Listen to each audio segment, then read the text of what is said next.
Guardians of the Galaxy Volume 3 just dropped in theaters. James Gunn ended his trilogy with a ton of emotionality and incredible visual effects.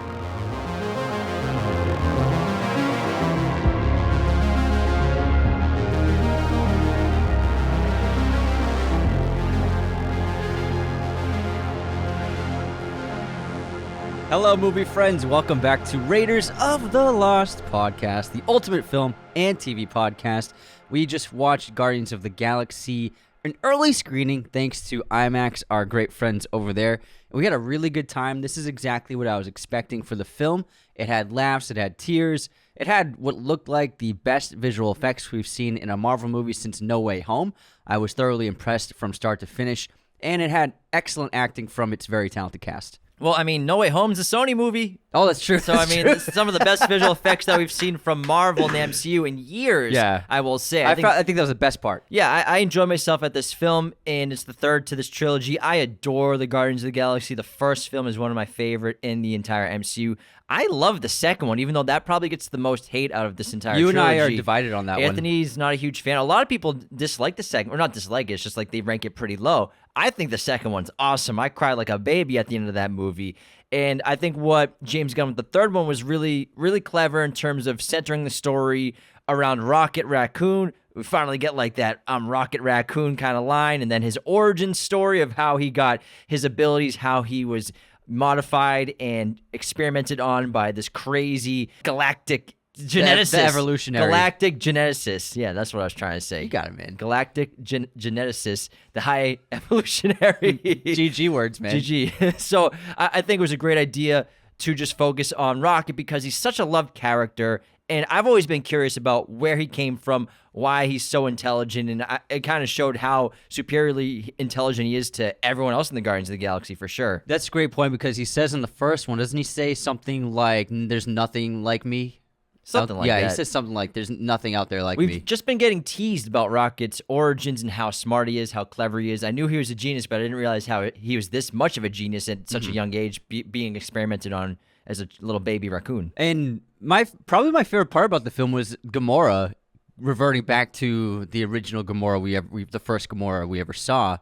And I liked how Zoe Saldana got to do something very different from what she's done in the past 10 years and really basically portray a new version of the character, and I found that to be one of the most exciting parts of the film with her performance and just really how she now bounced off this family where she was once a member and also a partner of Quill, and now just being like a completely different person. And I really found her performance to be my favorite part of the entire film. Yeah, that's interesting. I wouldn't say it's exactly like what she was like before when she first joined, because what they did was clever again, making Gamora just a different version, completely new, and just way more cynical than she ever was, and kind of an antagonist for a good part of the film, and hates the Guardians of the Galaxy, doesn't care about them, doesn't give a crap about Peter Quill, just wants to get Quinn. back. She's a Ravager You mean now. Quinn? Who do I say? Because she calls him Quinn. Oh, I'm sorry. I was like, did I say it wrong? No, you said it perfectly. Yeah, I know. I think that was the best line.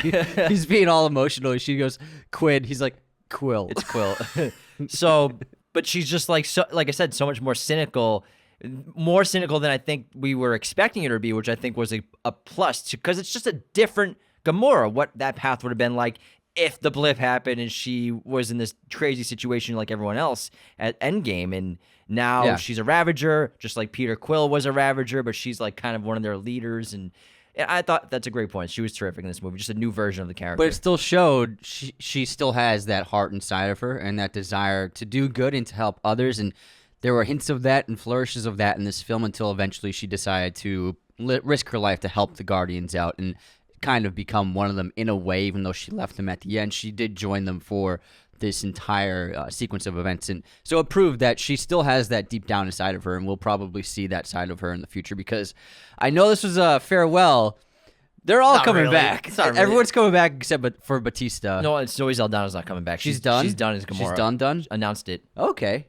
Interesting. She's donezo. She said she's done. ScarJo said she's done. Batista said he's done. Get your money and get out. Well, ScarJo got the real money. She got paid. ScarJo got the $60 million for 1 year money. That's what we know of. That's what we know of. Batista, I'm sure Batista has been pretty well paid, but Drax has always been like never like a lead character, so I'm sure he hasn't gotten like Chris Pratt money, Zoe Saldana money before. So Pratt's coming back for sure. I'm sure we'll see Rocket, Bradley Cooper coming back.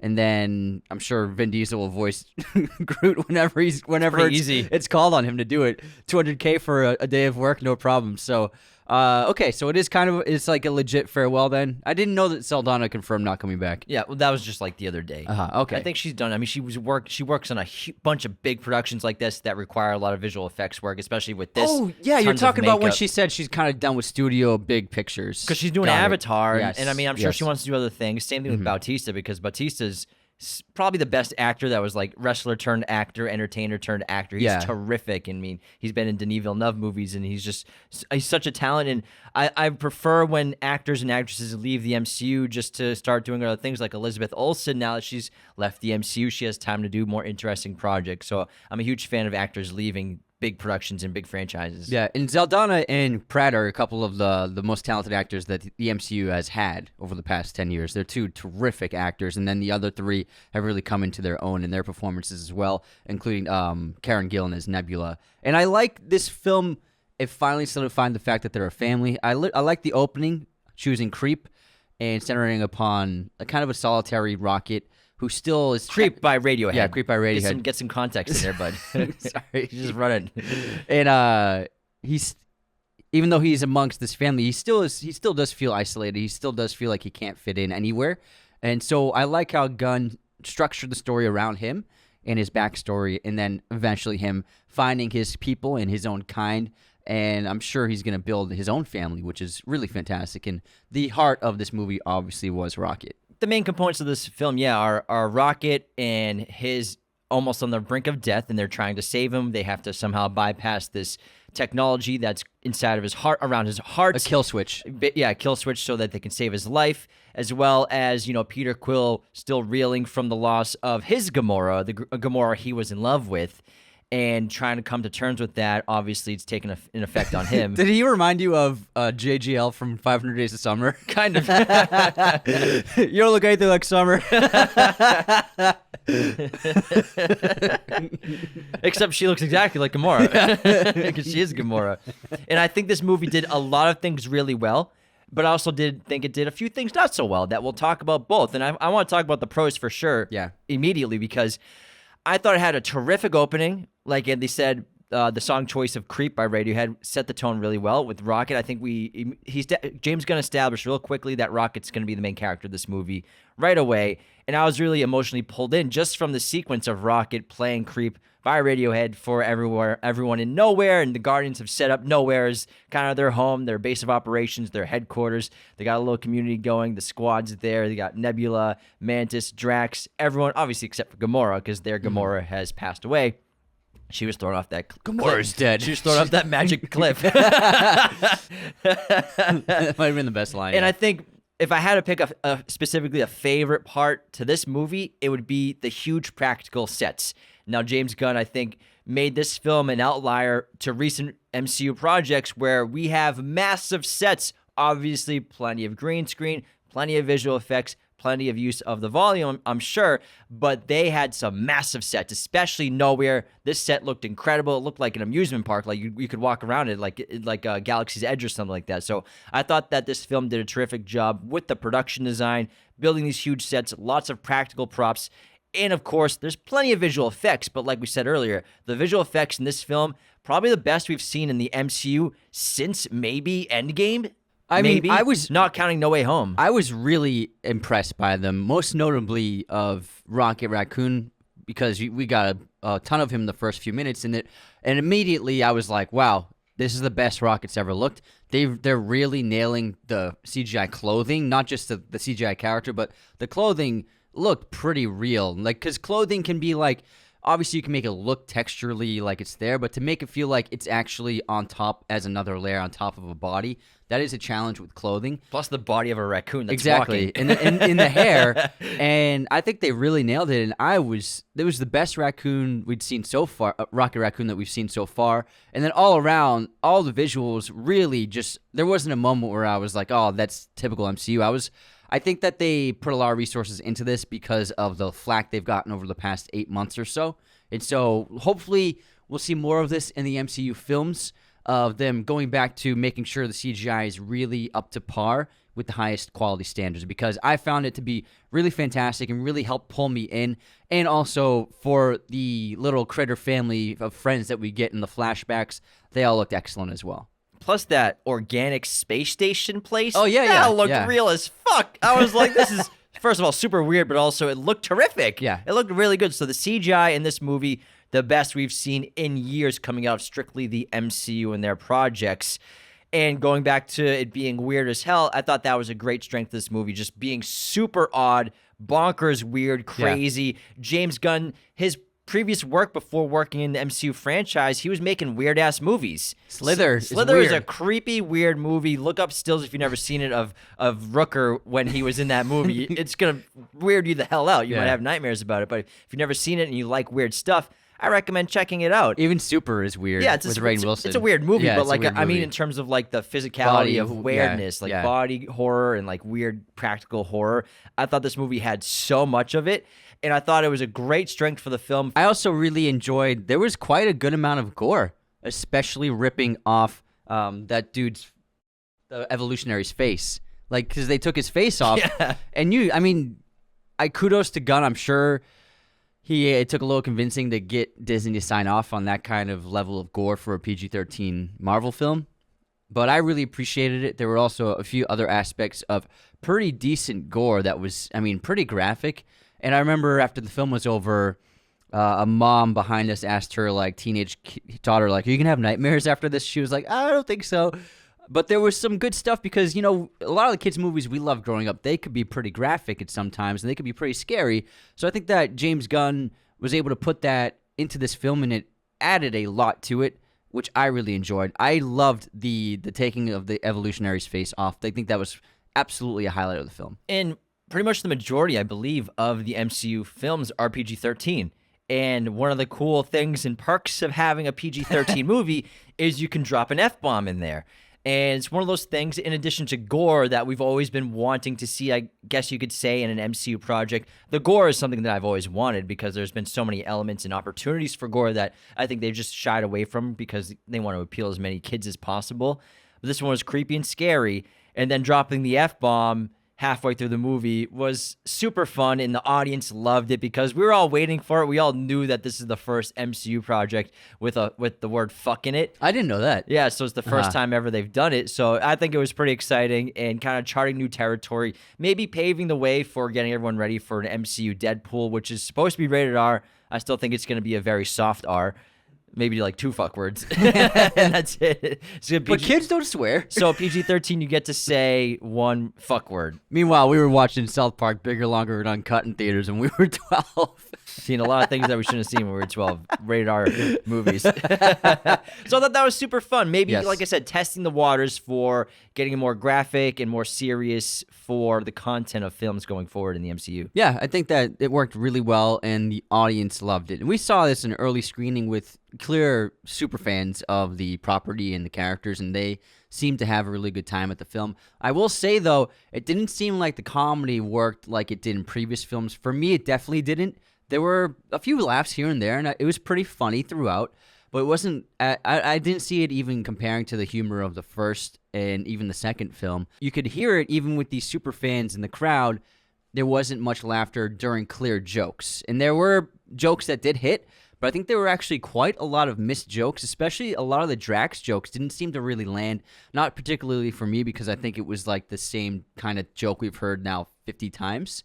And so I think one of the weaknesses to the film was it was lacking the comedy that we had come to expect from the Guardians. I agree. In the Mantis line, some of them hit, but for the most part, I think you're right that we've heard these jokes a lot of times, especially the specific ones to each of these characters, and they kind of didn't really tread new ground when it came to new humor.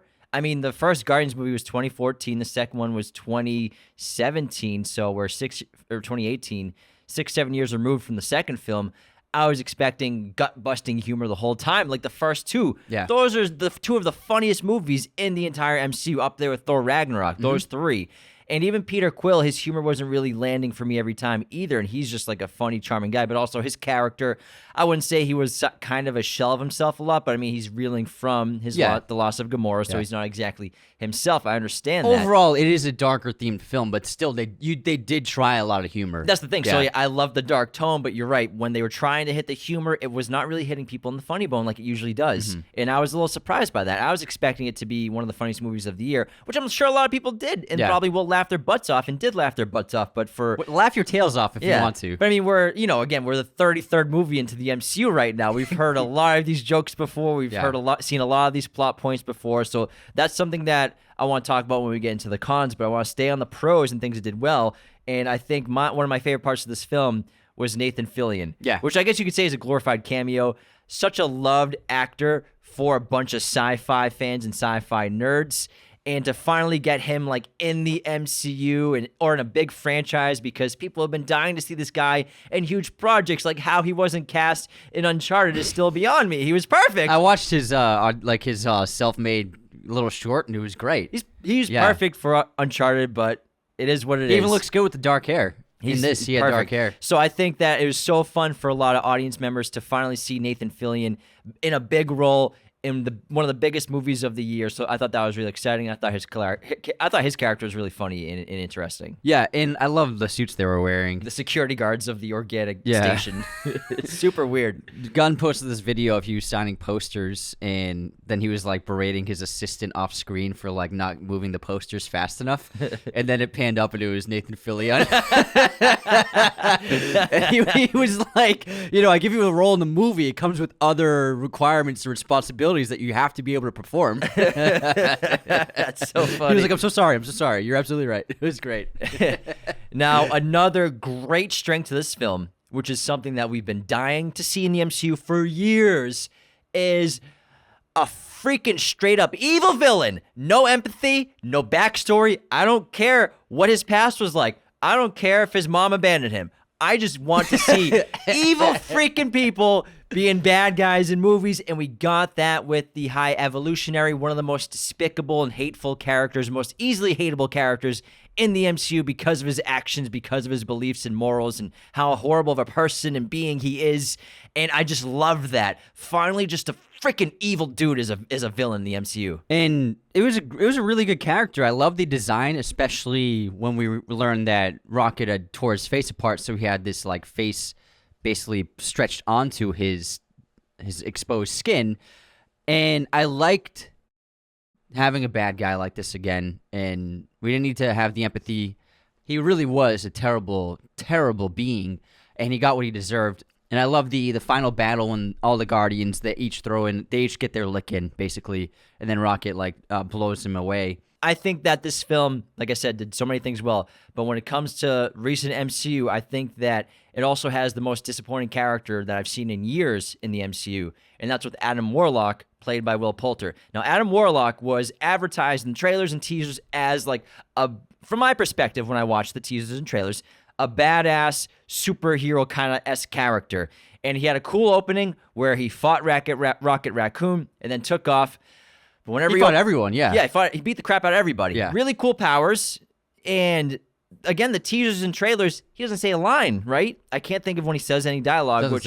Now we know why, because every time he opens his mouth, he's a doofus, idiot, bumbling little man-child. And obviously the character, according to this film, he's not like fully developed. He was awakened early from his cocoon of the Sovereign, whatever they said. His mother is played by Elizabeth Debicki, which we saw in the previous Guardians movies as Sovereign, obviously in the second film, most importantly. Now, I thought this was going to be a great character now looking back on it, I think it was a huge missed opportunity where they could have made Adam Warlock into an incredibly powerful, strong character, not just physically, but emotionally and intellect-wise. And I think he would have been a great adversary to the Guardians if he was going to be an antagonist for the first half, then turns protagonist like he does in the film. This is the second half. Sure. I was just really let down by this character because I'm a huge fan of Will Poulter. I think he's one of the most talented young actors right now, and I can't wait to see what he does with the rest of his career. And I was so intrigued by the character when I saw him sign up for it, and the character design looks really cool.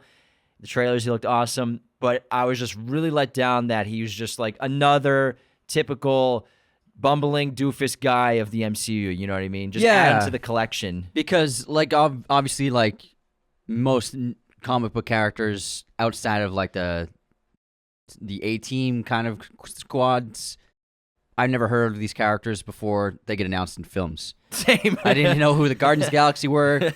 I barely knew who Iron Man was, I think, when that got announced. So we're not very familiar with comics, but when this character was announced, I talked to a bunch of people who told me all about the character, and they were very excited. And I think that based on my expectations from just my little bit of research and then from what people told me, I also found Adam Warlock to be very underwhelming.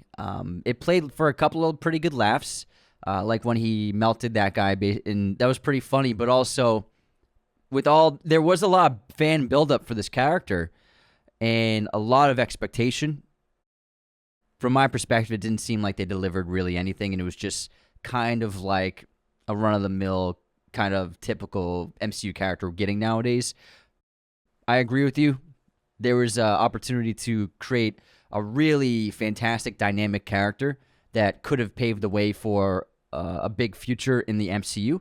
Obviously, Will Poulter would be back as Adam Warlock, and I'm sure he'll grow, but I was expecting a much cooler character than what we got in the film. But I was so into Rocket and Rocket's origin story. I thought that was my favorite part of the movie. Little baby Rocket and what he went through and the pain that he was caused, not just physically, but emotionally, plus having those friends and also the guilt that he's carried probably his entire life of being, in his opinion, the cause of their deaths because he was trying to escape. Mm-hmm. So we got so much exposition on Rocket that I think we all wanted to know more about Rocket Raccoon. He's awesome. One of my favorite characters in the MCU. And that was, I think, probably the greatest strength of the film was the emphasis on his origins and then him getting basically revenge later on and coming full circle. Yeah, it really worked. And I would compare Rocket losing his friends and his backstory. It was reminiscent of Bambi and Bambi's mother's death, and then also Fox and the Hound. You're gonna make me tear up just bringing these movies up. I think it was a good callback to feeling that kind of deep loss that I did when I watched those movies as a kid. And so I'm sure these sequences will resonate with a lot of young people, just like those did with us. And I love how when he's getting his revenge, he's not doing what he wanted to do as younger Rocket and kill the High Evolutionary because he says, I'm a guardian of the freaking galaxy. So that's why they're going to bring him to not just murder him right there. So he's changed so much, even though this person has caused nothing but pain in his life. Because he's changed so much as a character his entire life, he's going to do the right thing. Agreed, yeah. Which I love that. Yeah. Now, the soundtrack for all the Guardians of the Galaxy movies, especially the first two, are tremendous. That's one of James Gunn's great strengths in this franchise so far, I think, has been his selection of music choices. But my favorite part of the soundtrack in this movie was bringing Redbone back from Volume 1 with the Come and Get Your Love, the theme kind of Guardians of the Galaxy. Mm-hmm. I thought that was a great moment to throw in. And Peter risking his life just to get the MP3 player for him. I thought Peter was going to die, dude. I know. I thought they were going to kill him. I thought they were going to kill him. Holy crap.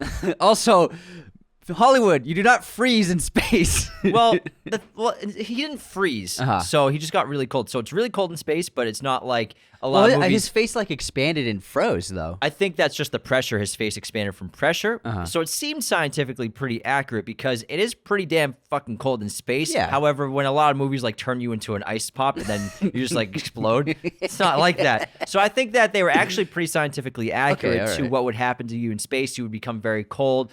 I don't know about I guess the moisture on your face would frost up. So actually, that made a lot of sense to me. All right, okay. And I think that was just the different pressure making his face expand. Okay, you might be right. Yeah. For me, I thought it was the moisture inside of his flesh expanding and freezing. Well, because it is that cold. Let me check the temperature in space.